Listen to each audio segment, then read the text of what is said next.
My husband of 7 years is really upset that I refused to quit my job to become a stay-at-home wife, but with how I was raised, I can't bring myself to trust any man that much. I, 30 female, love my husband, 30 male, and he's an amazing man, but we have flaws like everyone else. We both aged out of foster care and met at a youth fulfillment program, basically a work camp that helps kids with no families learn the fundamentals for living, finances, certificates, as needed. We were both 18 and stayed in contact after the program ended. He made it clear he liked me, but I was truly petrified of men at that point in my life due to past experiences and rejected him a bit harshly. I reached out to apologize and we became friends. Then a year or two later I saw he posted on Snapchat and he was in my area. I asked if he would want to go on a date so I could practice being comfortable around guys and he agreed. He never made a move, never touched me, never made weird eye contact. If I said no he didn't ask a second time, not even as a suggestion. We went on these platonic dates for months with nothing happening, and one day I asked for a hug and then asked for a kiss and he asked me to be his girlfriend. We got married a year after and our 7-year anniversary is around the corner. We agreed we would not even think about having kids until we were older since both of us were the product of young parents. We've really just only focused on getting by on using as little money as possible and saving up every dime to buy a house. Thankfully, we got our house a few months ago and we were both able to quit our second jobs and for the first time only work regular 9-to-5s. Yay! I've discovered I really like gardening and baking and I love having a real home. We have been discussing adding to our family by having a baby and I feel very ready to be a mom. Scared still, yes, but ready. But my husband brought up how sad I would be if I had to quit since I've worked so hard. I told him I had zero plans to quit. I would only take maternity leave. Plus my company allows maternal and paternal remote options for 1 year after birth, so I can just work from home if needed. I know it's a lot to do with a newborn but giving up the security of my paycheck is simply not an option. He told me this was what we worked for, to make our own perfect family opposite from what ours were like and I was blindsiding him by changing my plans and I told him no plan has changed, I can have a career and be a mom. Plenty of women do it. He doesn't have to quit his job to be a dad so why should I? He said it wouldn't work for a baby's needs and I told him okay, since I make more money than you do why don't you quit and I go back to work remotely after healing from birth. That way we have both hands on deck and we don't have a severe loss of income as I make $89,000 and he makes $52,000. He mentioned that if I trusted him fully this shouldn't be a problem. I told him I trust him but I don't trust our current economy, but I left out that I really do genuinely think quitting my job with no savings, wiped out by getting the house, and relying on a man is absolutely stupid. He had plans made previously with his parents and had to leave so we said we would pick the conversation back up when he gets home but he's very upset. Madder than I have ever seen him and I don't understand why he just assumed I would quit. Not only do I not understand it, but it makes me trust him a lot less than I did yesterday. I have a bad habit of running for the hills when problems come up and not gonna lie, this is making me really nervous. Thank you for reading all of this if you have. I'm open ears to what could be going through his mind or why he is thinking like this, really just doesn't seem logical to me. He's been watching all of these videos of stay-at-home wives and girlfriends and do feel like this is influencing him a lot, but that's not realistic for us right now. Relevant comments. Commenter, I think his childhood and upbringing trauma is playing into this a lot.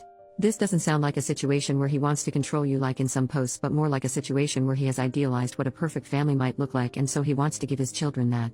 You two need to go to couples counseling for a while. Figure it out with a therapist to help intercede and help him understand. Financial security is important. Hold off getting pregnant until you guys have been in couples therapy for 6 months or so and have begun working towards some common ground. As for him going off to meet his parents, is it possible having them back in your lives is contributing to this need for a picture-perfect family? Just curious. OP, thank you for this comment. I've been thinking on it for most of the day now. The parents he went to see are foster parents, but there was some legal issues going on and they had to release guardianship. He lived with them from age 10 to 15 until ending up back at a group home and aging out but they always stayed in contact and he considers them as parents. But they never lost contact so I'm not sure if that would be it, but he didn't start seeing them in person again until 2 or 3 years ago. I've never thought he was controlling, but we have talked in the past about this type of thing and I have always told him I would never want to be a stay-at-home mom. Maybe, at most, until they're in elementary if he was making a lot more money but we're not at the income level or networking level where I can get away with having 5-year gaps in my employment. Neither of us has attempted therapy again, and most of our experiences were less than pleasant with DHR and child services counselors. I'll see if he's open to the idea. Update almost 4 months later, it's been a few days since he came home and told me he met a girl at work and she's a better woman than me, and that she has a son already and will be a stay-at-home wife or girlfriend or whatever the heck. He gets his happy ending I guess. He texted me right before I got off work and asked me to pick up food from one of our usual date night spots. I got home and noticed his car had boxes in it and a woman I didn't know. I tried opening the door but it was locked and she just looked at me. What little was left of our savings, he took. And both of our cats. I didn't see this coming at all. I haven't told any of my friends yet. His adoptive parents have been dropping me off food that I can't even force myself to eat. I haven't cried yet. I'm kind of still in shock. I wish I had a family to run to. But for now, the internet has to do. I haven't answered any of his calls or texts. He keeps trying to check in, ask if I'm okay. How the heck would I be okay? I never thought he would cheat. I asked him to promise if there was ever someone else he would just tell me as soon as he knew, but they've been together at least 6 months. So while he was calling me selfish for not wanting to put in my 2 weeks and be a stay-at-home wife, he was dating her the entire time. Planning a future with her the entire time, so my intuition was right. I would have been so screwed if I went along with it. I feel stupid. I should have taken everyone's advice more literally. When I asked him to go to therapy, he wouldn't. His parents think he's having some type of mental break. I should have stayed afraid of him and avoided him. I should have chosen a better outcome for myself. I just feel like the same girl that no one wants to love anymore all over again. I know what he did isn't my fault. I know I could never stop him, and really, do I want a man who doesn't want me? Never. But that just doesn't stop it from hurting. Second update 10 days later. Really want to say thank you from the bottom of my heart to all of the people who reached out to me with well wishes. Especially other spouses who experienced similar. It helped so much more than you could ever know. There has been a few things that have happened, and honestly I'm exhausted in every way possible, so the input from folks has really been useful in organizing my thoughts and keeping an open mind. I couldn't help it, but for days I compared us and wondered what the heck he could have been thinking, until I realized she's a carbon copy of his biological mother, or at least the stories he heard about her since she died when he was 5. I hate that I feel bad for him still, even after what he's done, but we offered him support for his thoughts. We urged him to go to therapy. I even offered to pay for it myself, and he was too prideful. I lost both of my parents too, at an older age with even more core memories with them, so it wasn't a boat he was in alone. But he chose to act like it was and wallow in self-pity. He called me on our 7-year wedding anniversary, minutes after midnight, whispering apologies and saying he feels so guilty. I asked for what, and he just said, well, you know what we're going through. I told him, no, it's what you're doing. We are going through nothing. I was abandoned by my husband, exposed to God knows what while you were screwing her and coming back home to me. We were still making love like every single day, so I made sure he knew just how disgusting I thought he was. Then he got pissed and told me he only started cheating because I couldn't follow his lead. Sir, look where you led yourself. Our entire marriage I pushed him career-wise. Hell, the job he has right now I applied to on his behalf. Meanwhile, I'm pretty sure he doesn't, or didn't even know what my full job title is. I pushed him to reach out to the adoptive parents when he started getting family obsessed, but neither of us were ready for a kid. He went on about how I broke my promise first when I decided I didn't want to be a real mom by not quitting. That I was turning his adoptive parents against him because they are refusing to meet his new girlfriend. He blamed me again and then had the nerve to say that this could all be put on pause if I can learn how to make decisions that benefit a family and not myself. I asked point blank if he was insinuating that we could get back together if I quit my job. He told me, yes, I will always love you, but you make things more difficult than needed. I hung up and blocked him on everything. Spent the rest of the night hugging wine in the bathtub and wondering what the hell kind of person I had been sharing my heart with. The next day he went public with their relationship, posting a photo to Instagram, and most of our mutual friends reached out, with my closest friends commenting less than kind things on the photo. As it turns out, he and his new girlfriend have actually been together for 7, almost 8 months. She is 20, her son is around 2. I reached out to her ex, the father of her son, who she had left to be with my ex-husband. She moved out in the middle of the day and took their kids, so he was just as blindsided, if not more, than I was. We met up and went for a walk, stopped by a bar. Literally cried, laughed, hugged each other, sang songs way too loudly and sobbed in public like a lunatic, but it helped so much. We also made sure to exchange evidence for any court battles. I'm a little iffy towards him for now, considering that they had quite the age gap. She was 17 when they met and he was 26. He said she lied about her age and they met at a college party, and then next thing he knew she was pregnant. He gave her money for an abortion, but she came back with baby clothes instead, so he tried to do the right thing and moved her in with him. Also, she's not actually allergic to cats. She just hates them. She also was very aware he was married and has been to the house multiple times. He admitted he had cheated on her before their son had been born, while she was pregnant, but that she didn't tell him she knew until after she had moved out with their son. He said he was still texting her every day, not just about their son, but also about possibly working things out. He wants her back, but she seems to be head over heels for my husband, just like I was. I told him good luck, but yeah, not the direction I'm going in at all. This time he made his bed and he will lay in it for good. Our chances of reconciliation are 0.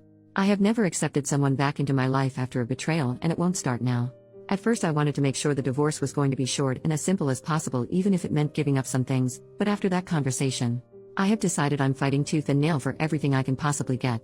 I live in a no-fault divorce state, but my state does have special laws for adultery, can still sue for it here, and the divorce attorney I've consulted said it looks pretty good that I won't have to pay him alimony.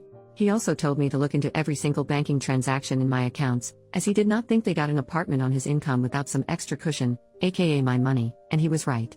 Last year my ex-husband told me he got really into stock trading and if he could invest some of my money as well. Guess who was never doing any stock trading, and the screenshots he showed me were all fake or pulled from somewhere else, and he had been sending that money to his girlfriend or saving it for their new place.